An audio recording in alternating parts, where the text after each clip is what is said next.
أعوذ بالله من الشيطان الرجيم. بسم الله الرحمن الرحيم. الحمد لله رب العالمين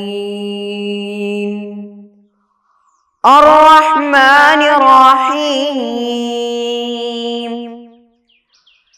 مالك يوم الدين إياك نعبد وإياك نستعين اهدنا الصراط المستقيم صراط الذين أنعمت عليهم غير المغضوب عليهم ولا الضالين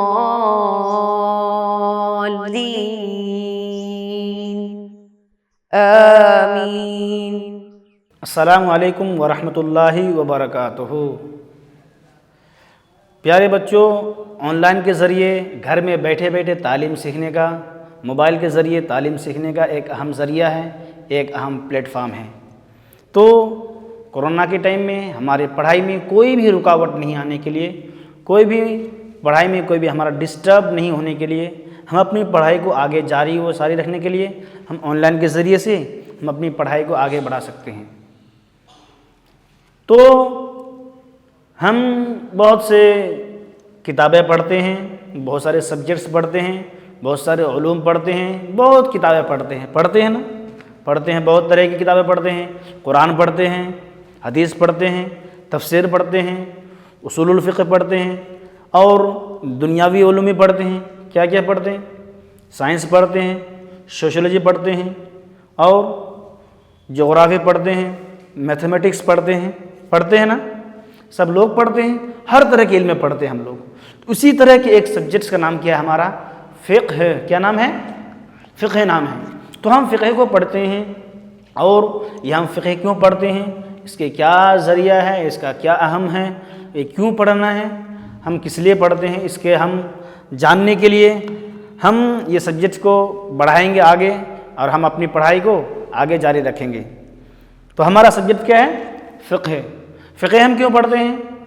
اپنی اعمال کو اچھے سے ادا کرنے کے لیے، اپنے افعال کو اچھے سے ادا کرنے کے لیے. ہم نماز پڑھتے ہیں، روزہ رکھتے ہیں، زکوٰۃ دیتے ہیں، حج کرتے ہیں، بہت طرح کے ہمارے اعمال ہیں. تو ہمارا جو اعمال ہے، ہمارا جو افعال ہے، اس کو ہم صحیح طریقے سے ادا کرنے کے لیے ہم کیا پڑھتے ہیں؟ فقہ پڑھتے ہیں.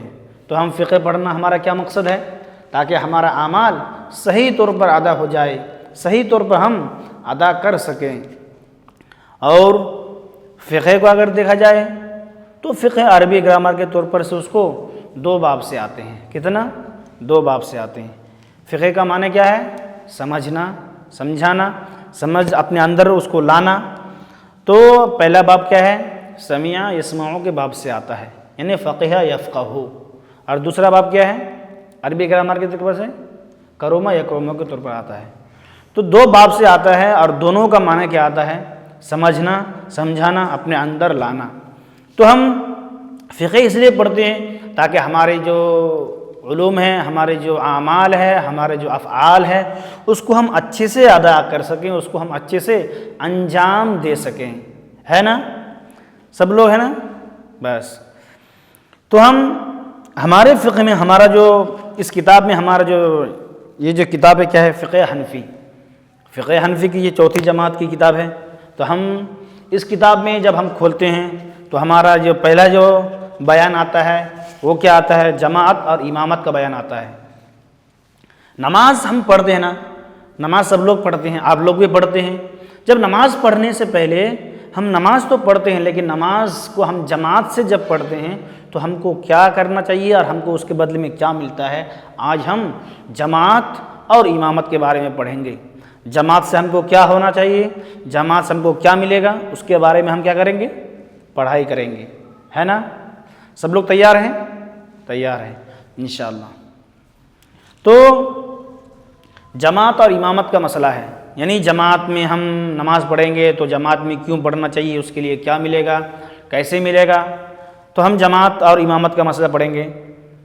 سب سے پہلے اس کتاب میں جب ہم کھولتے ہیں تو ہم کو جو یہ باب ملتا ہے جماعت کا، یعنی نماز تو ہم پڑھتے ہیں، لیکن نماز کوئی فرداً پڑھتا ہے، کوئی جماعت سے پڑھتا ہے، کوئی اور کئی طریقے سے پڑھتا ہے، تو نماز کو جماعت میں پڑھنے سے کیا ملتا ہے۔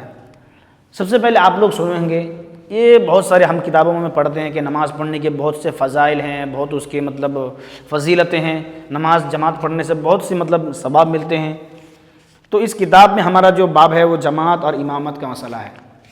سب سے پہلے ہم پڑھتے ہیں، اللہ کے نبی صلی اللہ علیہ وسلم نے فرمایا، جو شخص جماعت کے ساتھ نماز پڑھے گا اس کو 27 گنا، یعنی ہم اگر ایک نماز پڑھتے ہیں تو ہم کو ایک ہی ثواب اس نماز کا ملے گا، لیکن جب ہم جماعت کے ساتھ نماز پڑھتے ہیں، جماعت سے ہو کر کے نماز پڑھتے ہیں، تو اللہ کے رسول سرور کائنات صلی اللہ علیہ وسلم ارشاد فرماتے ہیں کہ اس کو 27 گنا زیادہ نماز کا ثواب ملتا ہے۔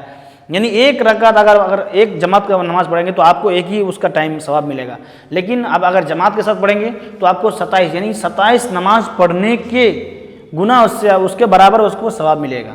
یہ ہے کیا جماعت کی فضیلت۔ اور جماعت میں جب ہم جاتے ہیں، جماعت کے بہت سارے مسائل ہیں۔ دیکھیے ایک حدیث، پہلی حدیث آتی ہے، صلاۃ الجماعت تفضل صلاۃ الفرد ب27 درجۃ، یعنی جماعت کے ساتھ نماز پڑھنا تنہا نماز پڑھنے سے 27 گنا زیادہ فضیلت رکھتا ہے۔ یعنی اب ہم جب نماز جماعت کے ساتھ پڑھیں گے تو ایک نماز پڑھیں گے تو ایک ہی نماز کا ہم کو ثواب ملے گا، لیکن ہم جب جماعت کے ساتھ پڑھیں گے تو ہم کو 27 نمازوں کا ثواب ملے گا۔ کتنا؟ 27 نمازوں کا ثواب مل سکتا ہے۔ یہ ہے جماعت کی فضیلت۔ سب لوگ نماز پڑھتے ہیں نا، اکیلے یا جماعت کے ساتھ؟ کس کے ساتھ؟ جماعت کے ساتھ۔ ماشاءاللہ ایسے ہی رہیے اور جماعت کو ہمیشہ پابندی کے ساتھ ادا کیجیے۔ اور ہمارے نبی سرور صلی اللہ علیہ وسلم نے کیا کیے، ہمیشہ جماعت کے ساتھ نماز پڑھتے تھے، جماعت کو قائم کرتے تھے، تاکہ جماعت کی نماز میں بہت ہی فضیلتیں ہیں، تو ہم کو بھی وہ عمل کیا کرنا چاہیے، اپنے اندر لانا چاہیے، اور اللہ سے دعا ہے کہ اللہ ہم کو وہ لانے کی توفیق دے، کہیے آمین۔ تو ہمارا مسئلہ کیا تھا؟ جماعت۔ تو جماعت سب سے پہلے ہمارا جو مسئلہ آتا ہے، جماعت کس کے لیے ہے، یعنی جماعت میں کیا کوئی بھی آ سکتا ہے نماز پڑھنے کے لیے؟ چھوٹا بچہ، بڑا بچہ، یعنی بوڑھا ہو، نوجوان ہو، کون آ سکتا ہے؟ پاگل ہو یا کون آ سکتا ہے، اس کا ہمارا پہلے چرچا کریں گے۔ تو سب سے پہلے کون آتا ہے؟ جو نماز کی جماعت میں جو حاضر ہونا ہے وہ کون ہے؟ عاقل ہونا ہے۔ کون ہونا ہے؟ عاقل ہونا، یعنی جس کو عقل ہے وہ آ سکتا ہے۔ اس کا مطلب عاقل سے پاگل نکل جاتا ہے۔ جو پاگل انسان ہے، جو بیوڑا ہے، جس کے مائنڈ میں مائنڈ نہیں ہے، تو وہ کیا ہو گیا؟ جماعت سے خارج ہے، وہ جماعت میں اس کو جماعت میں شریک ہونے کی ضرورت نہیں ہے۔ پہلا کون ہے؟ عاقل۔ پھر اس کے بعد دوسرا کون ہے؟ بالغ۔ کون ہے دوسرا؟ بالغ۔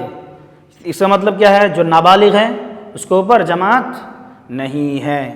پہلا کون ہے؟ عاقل، دوسرا بالغ، پھر تیسرا کون ہے؟ آزاد ہونا ہے، یعنی جماعت میں حاضر ہونے کے لیے آدمی کیا نہیں ہونا چاہیے؟ غلام نہیں ہونا۔ اس سے مطلب کیا ہوا؟ آزاد سے غلام نکل گیا۔ جو غلام ہوتا ہے اس کے اوپر جماعت نہیں ہے۔ غلام کس کو کہتے ہیں؟ جانتے ہیں؟ نہیں جانتے۔ پہلے زمانے میں کیا ہوتا تھا؟ بادشاہ لوگوں کے انڈر میں کوئی غلام ہوا کرتا تھا، یعنی وہ اس بادشاہ کی خدمت کے لیے، اس بادشاہ کے کام کرنے کے لیے، اس بادشاہ کی سب کچھ دیکھ بھال کرنے کے لیے کیا ہوتا تھا؟ ایک غلام ہوا کرتا تھا۔ وہ غلام کیا کرے گا؟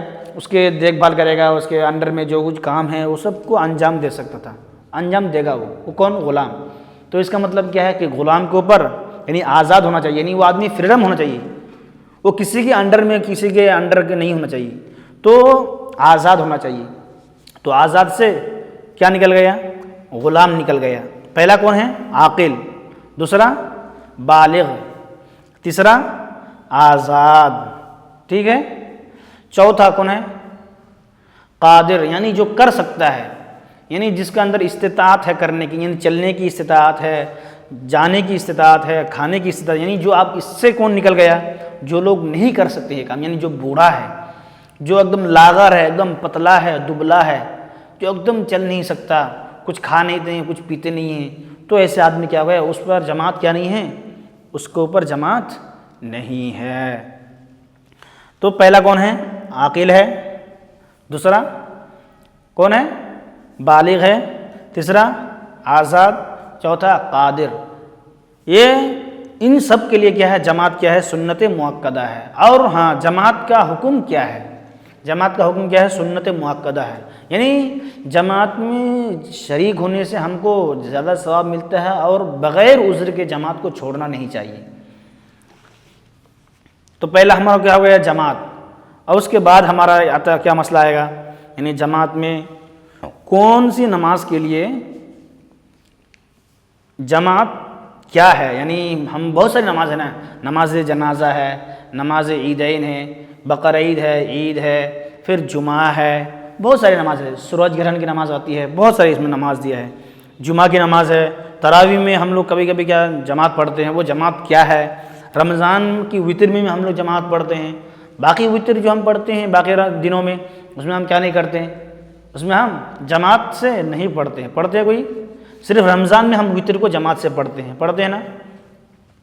تو پھر سورج گرہن ہوتا ہے، اس وقت بھی ہم جماعت کے ساتھ نماز پڑھتے ہیں، سورج گرہن، پھر پنج گرہن نماز میں، سورج گرہن کیا آپ لوگ جانتے ہیں کیا، ہاں جانتے ہیں، سورج گرہن کیا ہے، سورج گرہن یہ ہے جب سورج اور چاند جب آپس میں، جب دونوں کی زمین کے فاصلے پر کیا ہو جاتا ہے، مل جاتا ہے، جب آپس میں دونوں ایک ساتھ اختلاط ہو جاتا ہے، تو اس وقت کیا ہو جاتا ہے، سورج گرہن ہو جاتا ہے، یعنی جب چاند کی روشنی زمین پر آنا بند ہو جاتا ہے، اور اس وقت سورج چاند سے جا کر کے ٹکرا جائے، تو اس کو کیا کہتے ہیں، سورج گرہن ہوتا ہے۔ اور سورج گرہن کے الگ الگ اقسام ہیں، کبھی کبھی کیا ہوتا ہے، پورا سورج گرہن ہو جاتا ہے، کبھی آپ لوگ دیکھیں سورج گرہن، دیکھیں ماشاء اللہ، تو سورج گرہن ہوتا ہے، کبھی کبھی کیا خوب سورج گرہن ہو جاتا ہے، پورا سورج گرہن، کبھی کبھی کیا ہوگا، تھوڑا ہوتا ہے۔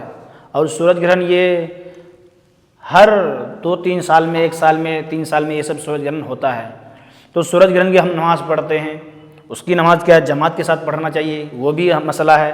پھر پنج گنا نماز جو ہم پڑھتے ہیں، 5 وقت کی جو نماز ہے، وہ جو پڑھتے ہیں اس کا حکم کیا ہے، عیدین میں جماعت کا حکم کیا ہے، تراویح میں جماعت کا حکم کیا ہے، رمضان کی وتر میں تراویح کا حکم کیا ہے، اس کو ہم پڑھیں گے، ٹھیک ہے۔ تو جماعت اگر مسئلہ آتا ہے جمعہ و عیدین میں، جمعہ و عیدین میں جماعت کیا ہے، جمعہ اور عید میں جماعت کیا ہے، شرط ہے۔ سب لوگ کتاب میں دیکھ رہے ہیں، دیکھیے سب لوگ کتاب میں، جمعہ اور عیدین میں جماعت کیا ہے، شرط ہے، کیا ہے، شرط ہے۔ اور وتر میں، یعنی رمضان کی وتر میں، تراویح میں، یعنی تراویح جب ہم رمضان میں تراویح پڑھتے ہیں، اس وقت بھی جماعت کے ساتھ پڑھتے ہیں نا، اس وقت بھی جماعت کے ساتھ ہی پڑھتے ہیں نا، ہاں پڑھتے ہیں۔ تو وتر یعنی رمضان میں جو تراویح پڑھتے ہیں، اس کا حکم کیا ہے، یعنی وہ جماعت کا حکم کیا ہے، وہ جماعت کا حکم کیا ہے، سنت کفایہ ہے، یعنی سنت کفایہ، یعنی اس میں اگر ہم شریک ہوئے تو ہم کو زیادہ سے زیادہ تھوڑا ثواب مل سکتا ہے، یہ کیا ہے، سنت کفایہ۔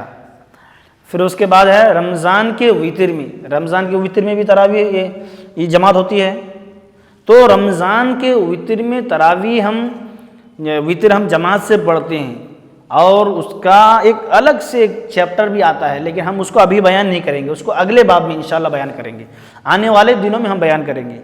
لیکن اس میں صرف جو مختصر ہے وہ کیا ہے کہ رمضان کے مہینے میں وتر نماز کو کیا کرتے ہیں، ہم جماعت کے ساتھ پڑھتے ہیں، اس کا حکم کیا ہے، مستحب ہے، کیا ہے، مستحب ہے۔ پھر سورج گرہن میں ہم نے بتایا کہ سورج گرہن کیا ہوتا ہے، جب سورج اور چاند آپس میں مل جائے اور اختلاط پیدا ہو جاتا ہے، تو اس کو کیا ہوتا ہے، سورج گرہن ہو جاتا ہے، ٹھیک ہے، سورج گہن نہیں، کیا ہے، سورج گرہن ہے، گرہن، ناٹ گہن۔ کچھ لوگ سورج گہن کہتے ہیں، وہ غلط ہے، وہ صحیح نہیں ہے، بلکہ سورج گرہن ہے، ٹھیک ہے۔ پھر جو 5ویں نمبر پہ ہے وہ کیا ہے، پنجگنا نماز میں، یہ سب سے اہم ہمارا ہے، سب سے اہم، یعنی پنجگنا نماز ہمارے گھر کے پاس اگر ہماری مسجد ہے، ہمارا جماعت ہوتی ہے، ہمارے جماعت کا وہاں پہ کچھ اگر طریقہ ہے تو ہم اس کو ضرور وہاں پہ جا کر کے نماز پڑھنا ہے۔ جماعت کے ساتھ نماز پڑھنے سے کیا ہوتا ہے، ہمارے دل کو ایک شانتی ملتی ہے۔ تو جماعت میں جب ہم نماز پڑھتے ہیں، جماعت کے ساتھ نماز پڑھنے کے بعد ہم کو جتنی بھی ہمارے وسائل ہیں، ہم کو جتنے فضائل ہیں، جتنی بھی سنت ہے، سب کے سب ہم سنت کیا کر سکتے ہیں، ہم پڑھ سکتے ہیں اور ہم یہ اس کو اپنے اندر لا سکتے ہیں۔ تو ہمارا آج کا جو سبق تھا وہ کیا تھا؟ جماعت اور امامت۔ تو ہم نے جماعت کے بارے میں پڑھا کہ جماعت کو اگر ایک نماز کے ساتھ پڑھیں گے تو ہم کو 27 نمازوں کا ثواب ملتا ہے نا؟ ملتا ہے؟ ملتا ہے، ماشاءاللہ۔ تو ہم کو جب 27 نماز کا جب ثواب ملتا ہے تو ہم جماعت میں کیوں نہ جائیں؟ ضرور ہم کو جماعت سے پڑھنا چاہیے اور جماعت میں ضرور شریک ہونا چاہیے۔ ٹھیک ہے، سب لوگ شریک ہوں گے نا؟ ہوں گے؟ ماشاءاللہ سب لوگ ہوں گے۔ تو جماعت کے ساتھ نماز پڑھنا چاہیے۔ تو ہمارے سبق کا آج کا خلاصہ کیا ہوا کہ جماعت کے ساتھ نماز پڑھنا چاہیے اور جماعت سے نماز پڑھنے میں بہت ثواب ملتا ہے۔ اور جماعت کس کس کے اوپر ہے؟ عاقل ہونا ہے، بالغ ہونا ہے، آزاد ہونا ہے، قادر ہونا ہے۔ ان 5 لوگوں پر جماعت کیا ہے؟ سنت ہے۔ تو اس سے عاقل، بالغ، عاقل سے کون نکل گیا؟ تو بچوں ہم بتا رہے تھے جماعت کے بارے میں، ہے نا؟ تو ہمارا جماعت کیا ہے؟ جماعت کس کے اوپر فرض ہے، کس کے اوپر سنت ہے؟ عاقل ہونا ہے، بالغ ہونا ہے، آزاد ہونا ہے اور قادر ہونا ہے۔ تو ان لوگوں پر کیا ہے؟ جماعت سنت مؤکدہ ہے۔ پھر جماعت کن کن نمازوں میں ہے؟ عیدین میں، یعنی عید، بقرعید، جمعہ، وطر اور سورج گرہن، اور اس کے ساتھ ساتھ نماز پنجگانہ نامے، ان سب نمازوں میں جماعت کیا ہے؟ کسی میں سنت ہے تو کسی میں شرط ہے تو کسی میں واجب ہے تو کسی میں مستحب ہے۔ ان سب کو ہم نے بتایا۔ انشاءاللہ آنے والے کلاس میں ہم آپ کے سامنے آگے انشاءاللہ آپ کے سامنے اسی سبق کے متعلق سے آپ کے ذریعے ہم آپ تک لائیں گے، دوسرا سبق لائیں گے اور آپ کے سامنے دوسرے کو انشاءاللہ بڑے زور و شور کے ساتھ آپ کے سامنے دوسرا ویڈیو ہم کیا کریں گے؟ انشاءاللہ دوسری کلاس ہوگی۔ آج کے لیے اتنا ہی کافی ہے۔ السلام علیکم ورحمۃ اللہ وبرکاتہ۔ صلی اللہ علی محمد صلی اللہ علیہ وسلم، صلی اللہ علی محمد صلی اللہ علیہ وسلم، اللہم صلی علی محمد، یا رب صلی علیہ وسلم۔